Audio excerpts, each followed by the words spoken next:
กับสบายดีทุกคนเนาะมื้อนี้ช่วงนี้ฝนตกแล้วทุกคนไปมากก็ยากเนาะหนทางยากในทางบ้านข่อยทางมันเปื้อนเนาะมันเป็นทางดินแรงนะทุกคนแต่ว่ามันก็บ่มีปัญหาสำหรับข่อยเนาะเดี๋ยวสิพาทุกคนไปเบิ่งยานพาหนะเนาะสายดุยของข่อยเนาะเดี๋ยวสิไปเบิ่งกันว่ามันเป็นหยังนะทุกคนเนี่ยเนาะทุกคนเนาะจอดไว้เฮิงเติบแล้วทุกคนขี้ฝุ่นปะ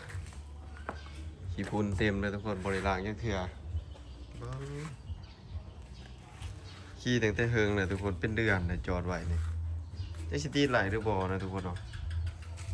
คุณนะสภาพเนาะทุกคนบริล้างเลยนะทุกคนนะอันนี้บางต้มเจใส่ทุกคนนะขาขับเนาะรถห่างๆเนาะแต่ว่าขี่ลุยเป็นลุยด้วยลุยไหลสุดยอดเดิมเนาะเอาไปใส่ยามฝนยามกี่ต้มนี่เชียวทุกคนเนาะเดี๋ยวมาลองเบิ่งว่ามันสตีดไหลหรือบ่ทุกคนเดี๋ยวสิลองให้เบิ่งนะเดี๋ยวสิลองติดให้เบิ่งนะทุกคนหม้อไฟกันหาเจ้าเบิร์ดนะมันต้องได้อยู่เพราะว่ามันมีค่าสตาร์ทนะทุกคนเนาะเป็นจากเอ็มเองแต่งนะทุกคนจากเอ็มเองแต่งโอเคทุกคนเนาะเราก็สิได้อยู่ก่อนนะทุกคนเพราะว่าหม้อไฟมันเบิร์ดนะหม้อไฟมันเบิร์ดเราต้องอยู่ก่อน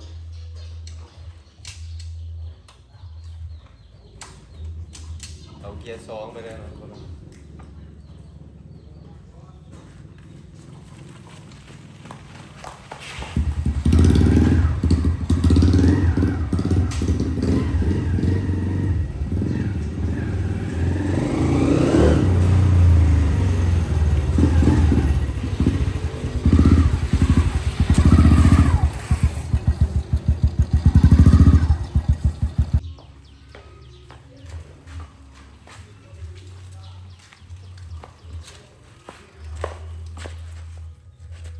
ขี่บืนนะทุกคนติดไปเด็กนะจะเป็นเด็กหนึ่งโอ้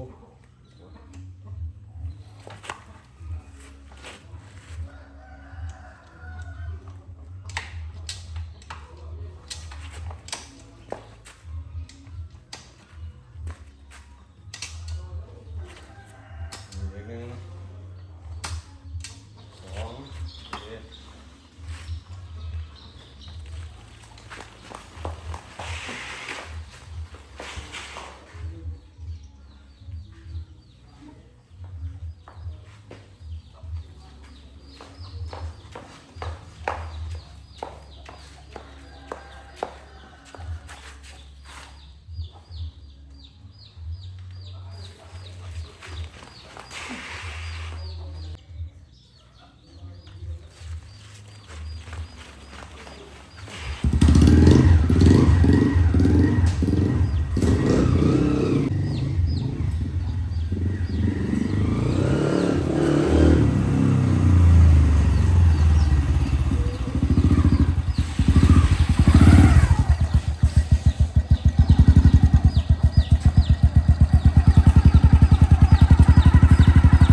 โอเคเนาะทุกคนเนาะทุกคนก็สิได้เห็นนะ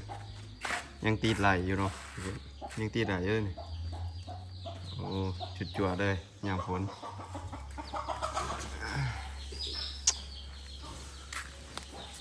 พอดีเดี๋ยวจักมือสิขี่ไปทงหน้าเนาะออกไปเบิ่งงัวแล้วก็สิถ่ายให้ทุกคนเบิ่งเด้อคลิปนี้ก็จบสำเร็จทุกคน